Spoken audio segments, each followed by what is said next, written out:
fellow Cameroonians, my dear compatriots.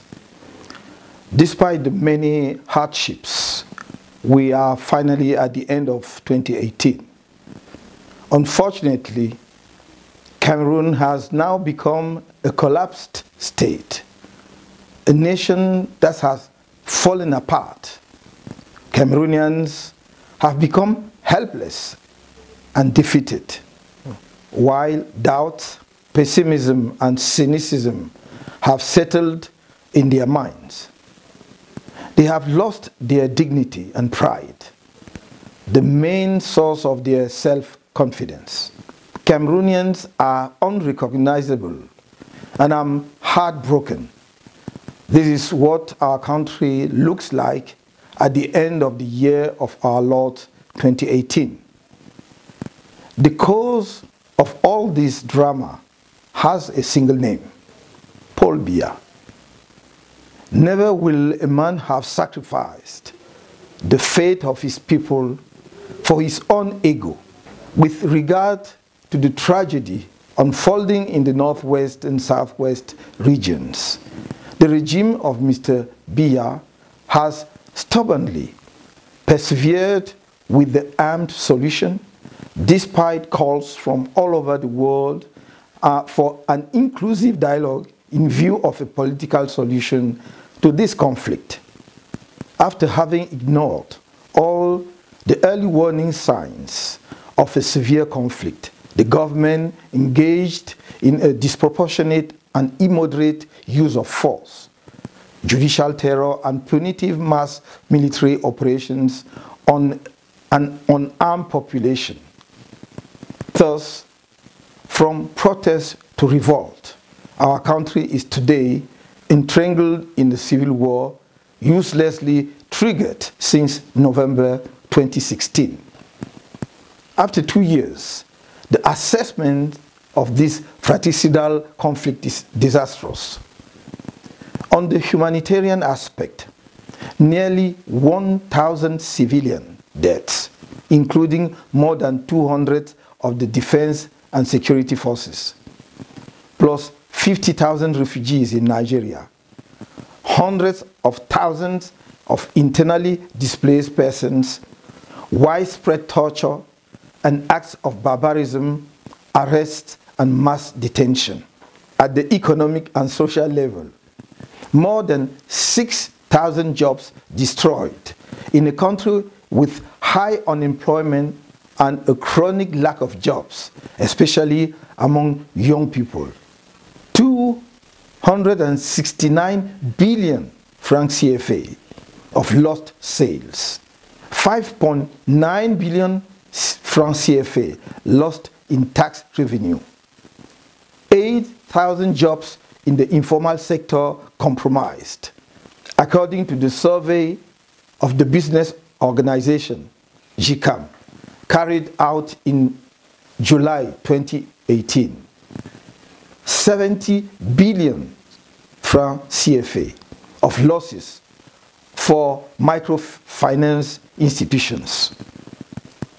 On November 26, I presented an action plan to end this conflict and restore to lasting peace. It was a coherent set of actions, with each element articulated to others within a grid that guarantees its success. Faithful to his logic of propaganda and arousing public opinion, Mr. Biya thought it wise to extract some pieces from the above-mentioned action plan as propaganda, like the creation of the last November 30 of the National Committee of Disarmament, Demobilization, and Reintegration for ex-combatants from Boko Haram and armed groups from northwest and southwest regions.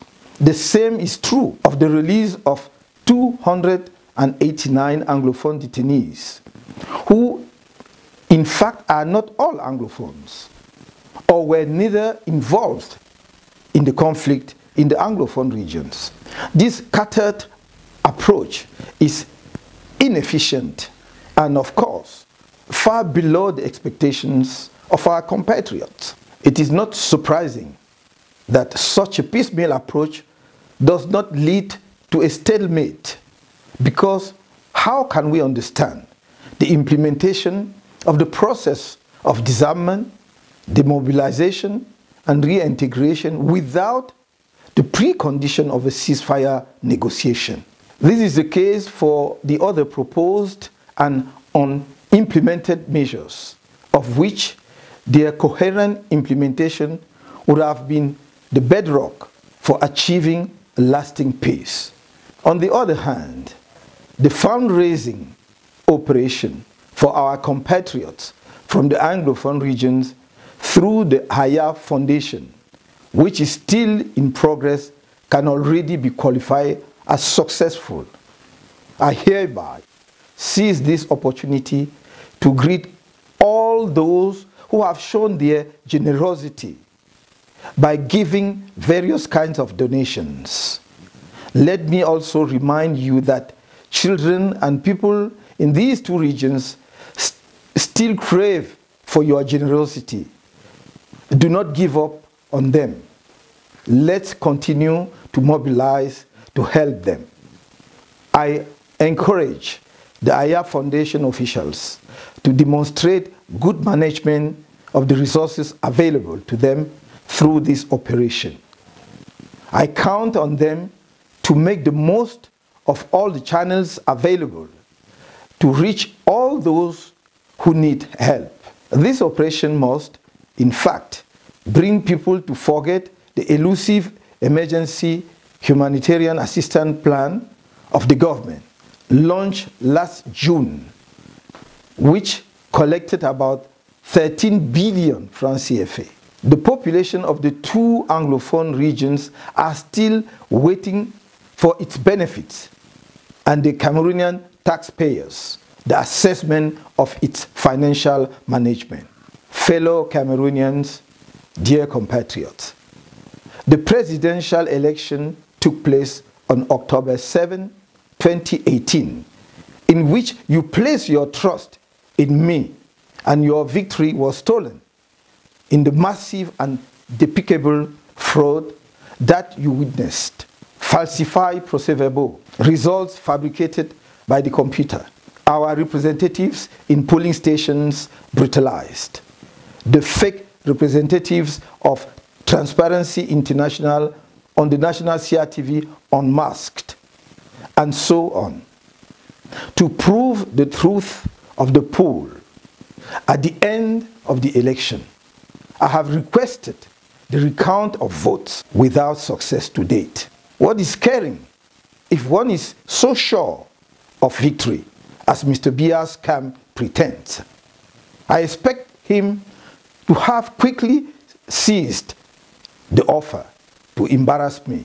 To all those who, here in Cameroon and abroad, want to construe our claim of victory as an attitude of bad loser by asking us to turn the page as if it were a trivial occurrence, we want to remind them that the stake of democracy is for the development of the country and the improvement of the living condition of the populations.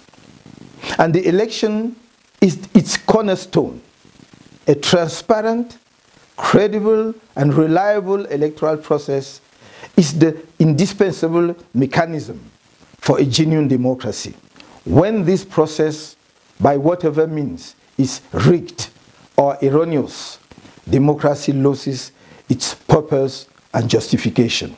One should therefore avoid to trivialize the election as if it were a joke. It is a serious act that determines the fate of society and its members. By always wanting to make elections a masquerade, Cameroon has been plunged for many years in an economic, social, and cultural stagnation. So we cannot turn the page so quickly, like unconscious people. We need to realize that elections rigging produces incompetent and illegitimate leaders, which is the main explanation of the tragedies that our country is going through, from the economic, social, and cultural stagnation to the armed conflict in the northwest and southwest regions. The latest development shows that things are getting worse, since some bordering areas between Francophone and Anglophone regions are now plunged into the tragedy of armed clashes and the burning of entire villages, as in Banguren in the Noon division, with a real risk of generalized civil war. My dear compatriots, you can understand why we cannot turn the page so easily after the excessive fraud of the last presidential election. We must learn from it all the useful and relevant lessons. The elections provided compelling evidence that one individual, Mr. Biya Paul, mobilized all public resources, financial, administrative, material, institutional, and security, to perpetuate his re-election. It is no more, no less than corruption, a damage on the public fortune, and the abuse of power that led to an electoral hold-up. In these circumstances, we must reaffirm our determination once more to make every effort to ensure that future elections in our country are finally held on only after a consensus reform of our electoral system, guaranteeing a transparent and credible choice of leaders at all levels. The same causes producing the same effect. In the absence of such a reform, it is to be feared that in the forthcoming elections, the truth of the ballot boxes will not be more respected by the regime's fraud machinery than that of the presidential election of October 2018. As of now, I call on all Cameroonians who think that it is finally time to get rid of the disguised one-party system behind which is hidden the regime of Mr. Biya since the beginning of the apparent democratization of the 1990s, to join me in this indispensable struggle for the effective advent of democracy in our country. This fight is essential, beyond words and appearances, to appeal to international investors and to put our country in the modern world. The recounting of votes of the last presidential election and the thorough and consensual reform of the electoral system are the two key requirements that we have made known to the African Union, African sub-regional organization, international institution, and to friendly countries. Taking into account the parliamentary calendar and the electoral calendar, the political dialogue leading to the total and consensual reform of the electoral system should be held before the end of February, that is before the parliamentary session of March, if the resolutions of this reform are to be submitted to parliamentarians and the resulting laws in order to allow time to prepare the double ballot in September 2019. In advance, I announce to you that in the next few days, the CRM will once more make public its enriched proposals for the reform of our electoral system. Fellow Cameroonians, my dear compatriots, in the process of the collapse of our country, we are witnessing the withdrawal from Cameroon of the organization of the 2019 African Cup of Nations, AFCON, is indicative of the total bankruptcy of the leadership of Mr.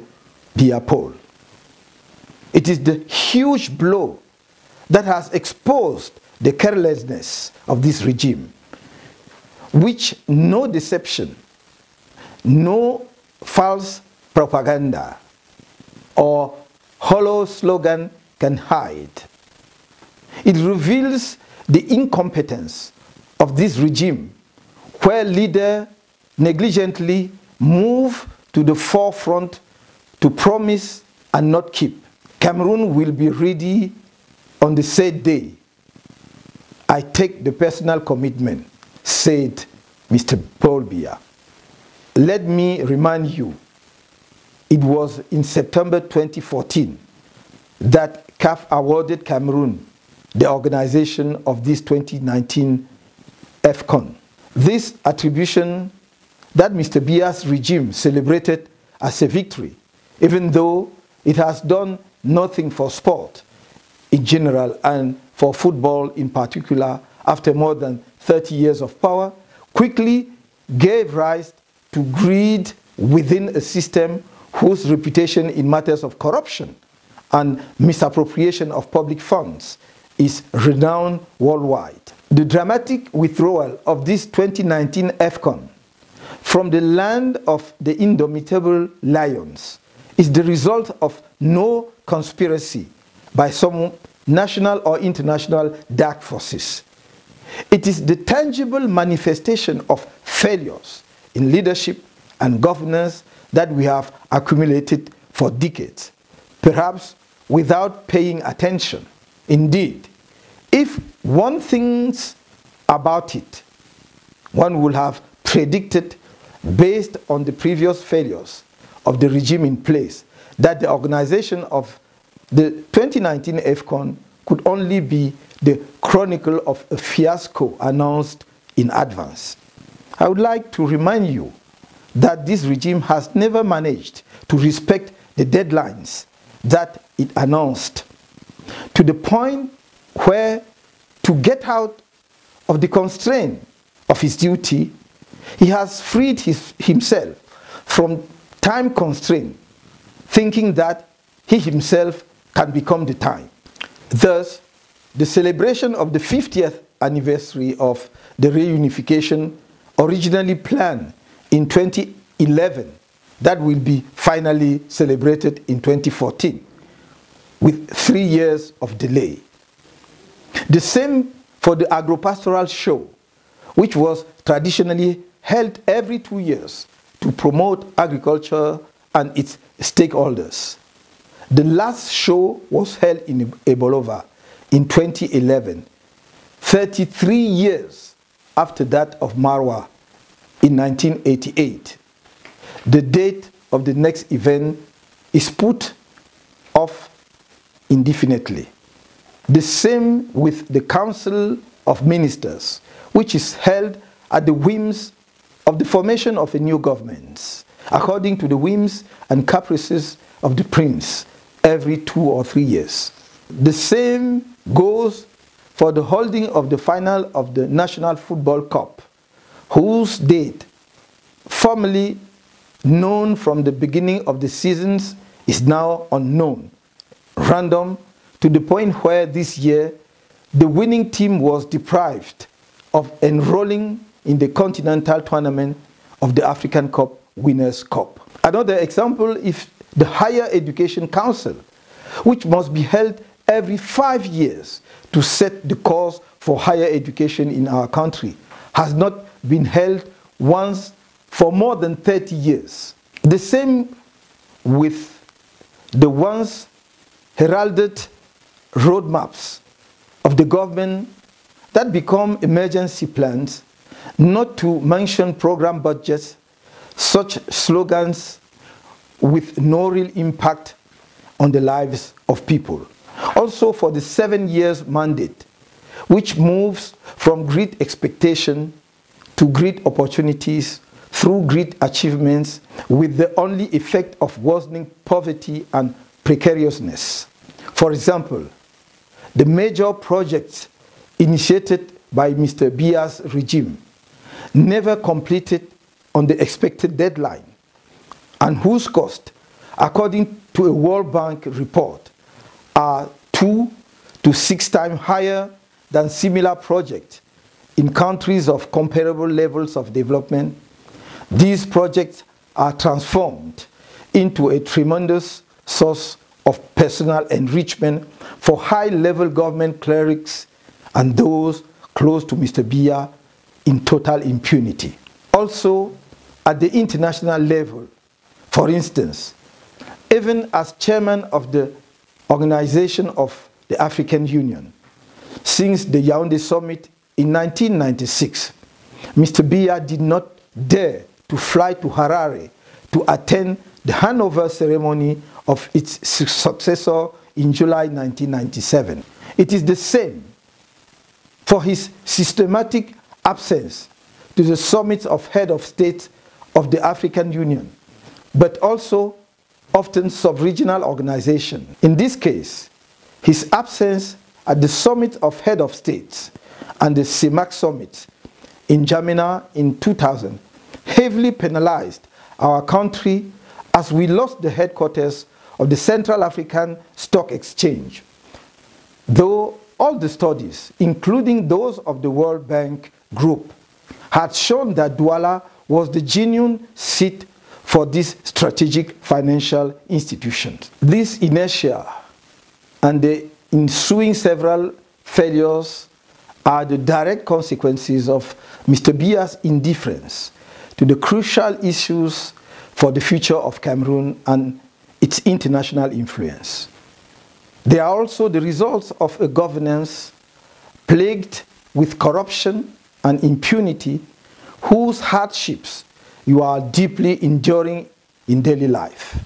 Otherwise, how can we understand the monthly salaries of the state-owned and parastatal corporations are circa 20 million francs CFA, while those companies are financial abysses and live out of public subsidies instead of being development agents and catalysts. In a normal country, when nearly 2,000 billion francs CFA, sweat and blood of taxpayers, go up in smoke without compensation in terms of economic, financial and social benefits for the national communities because of the incompetence and corruption of some leaders, those responsible are dismissed and an investigation is immediately ordered to establish the responsibilities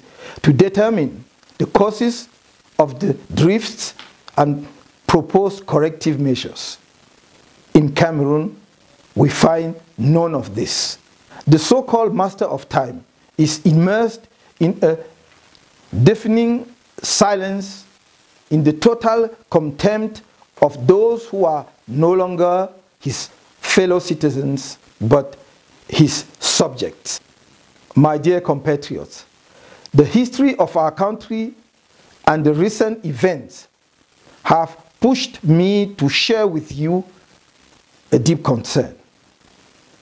I have the impression that, for reasons that are difficult to explain, we have a problem with our capacity for collective indignation, our ability to rise together as citizens of the same nation to say no to the unacceptable.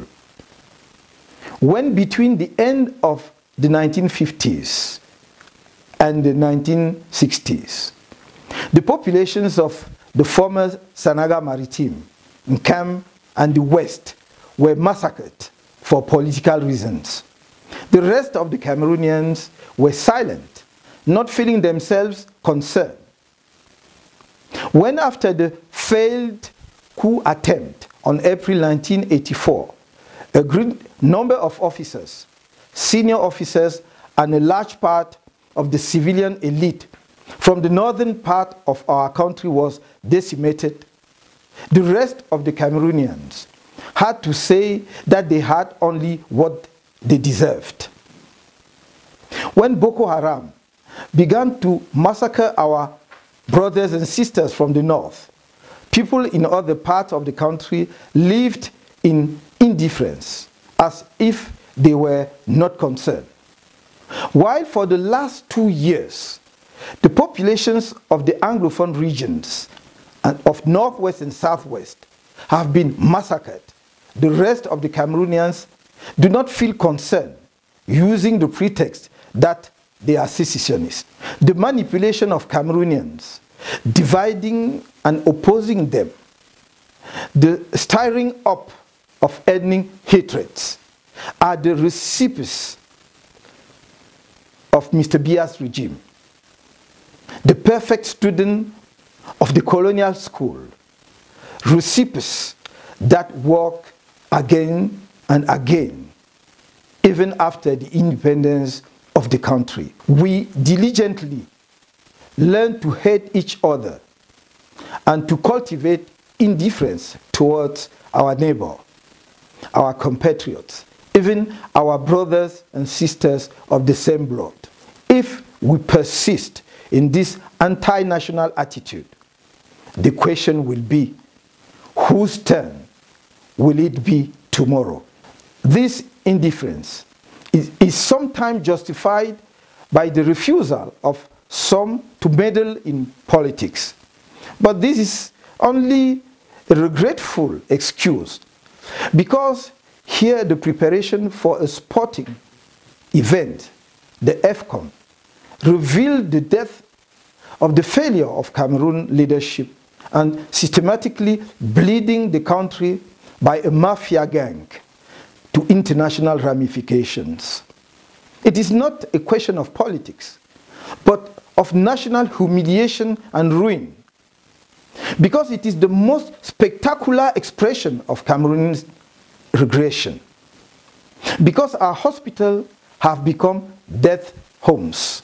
Our education system is a machine for producing failure and unemployment. Our country has become a gigantic sell-off of our resources and public and parastatal enterprises. Our so-called cities have become unbearable spaces of chaos and ruin.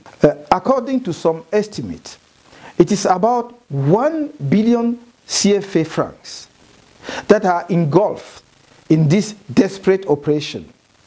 And each of us and our children will have to contribute to the repayment of the enormous debts contracted on this occasion by an irresponsible regime. However, if the national humiliation, that is the withdrawal of this AFCON to our country, has angered most of our compatriots, it did not provoke any collective indignation. On the contrary, some people struggled to find excuses for a leadership whose guilt is not doubtful and who, arrogant and contemptuous as usual, has wailed in silence instead of drawing all the consequences of his mistakes. Nobody will come to liberate Cameroon in our place from the yoke of dictatorship, nepotism, compulsive theft, rapine, deprivations of all kinds. Look at the history of nations and you will see that it is every people who liberates himself, whether in Europe, America, Asia or Africa. We must collectively make important sacrifices to liberate our country from a mafia regime, incompetent, corrupt and venal. We owe it to our Cameroonian youth and future generations. This is why I asked in October 25, 2018, to Cameroonians to come into resistance against the illegitimate power of Mr. Biya, which many of you sanctioned at the ballot box. Our country has since plunged, in addition to the civil war in Anglophone areas, into a post-election crisis that even led to diaspora to rise up. Indeed, despite the savage repression of the illegitimate regime, demonstrations were organized against this electoral holdup in several localities in the country, but also in the diaspora. The human toll of peace protests across the country is very heavy. Several peaceful protesters were tortured. Some were severely physically and psychologically affected. They suffered degrading treatment from the security forces, some of whose agents were particularly conspicuous during repressions by their tribal hatred. These zealous agents, carried away by the fear of political change, are wrong.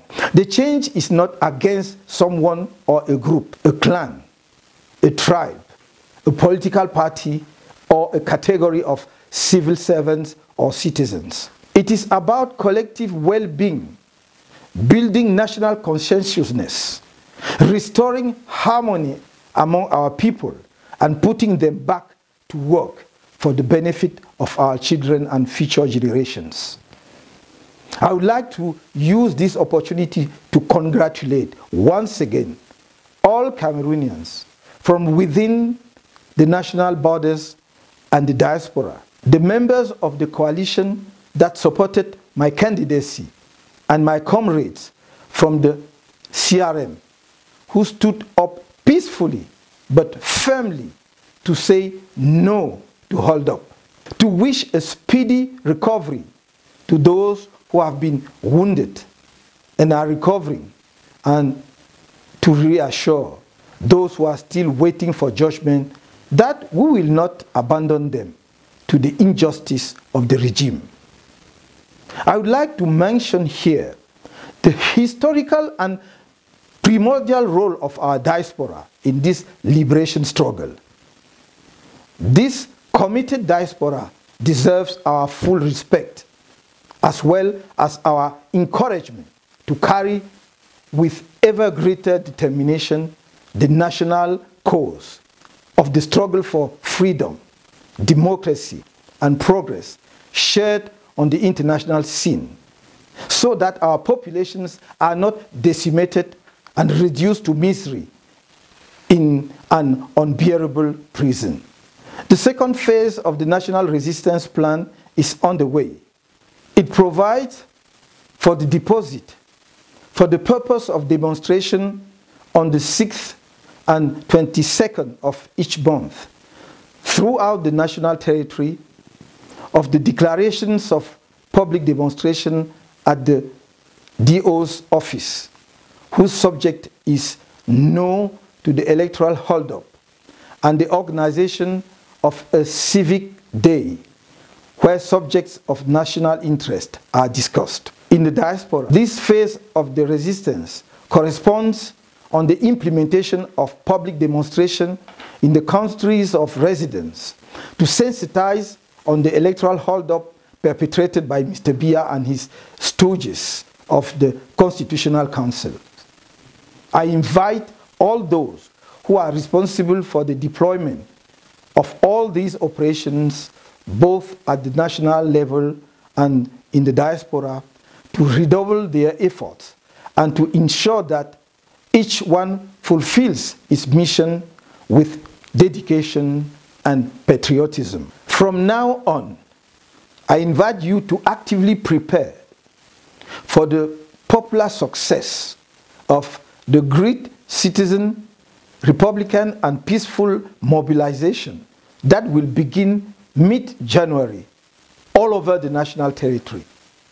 It will be the marches for indignation, protest, and anger, both against the war in the northwest and southwest regions, to say, no, this war is not in our name, against the assassination of democracy by massive electoral fraud and the theft of the election, to say no to electoral holdup, against corruption, embezzlement, and looting with impunity of public money and the resources of the nation by a gang of criminals who try to hide their crimes on the cover of the organization of the 32nd Annual African Cup of Nations, to say no to crimes against public fortune.